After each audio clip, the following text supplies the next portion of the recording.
Tafadhali, ili uweze kuwa mtu wa kwanza kutazama video zetu, bonyeza maandishi yaliyoandikwa subscribe hapo chini ya video hii na kisha itatokea alama ya kengele nayo ibonyeze mara moja na utakuwa umejihakikishia kuwa mwanafamilia wetu na autopito na taarifa mbalimbali za kimichezo ambazo zimekuwa zikitrendi na kumeki headline ndani na nje ya nchi ya Tanzania. Moja kati ya trending story kubwa kwa sasa ni kuhusiana na ripoti ya uchunguzi ambayo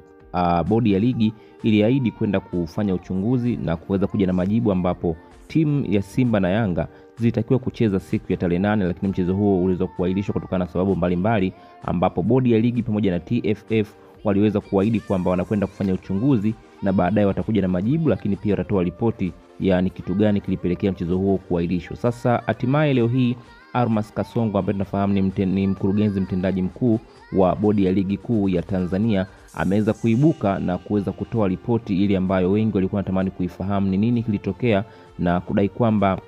Simba Sport Club ndio walikuwa wenye makosa kuweza kushiriki mchezo huo kutokana na kwamba kiutaratibu waliona kwamba endapo wangeweza kufuata kanuni na taratibu, basi klabu ya Simba Sport Club ingeweza kupokonywa alama 3, lakini pia kuweza kushushwa daraja kutokana na sheria jinsi ilivyokuwa inasema. Lakini kupitia hivyo walitumia uungwana na kuweza kuamua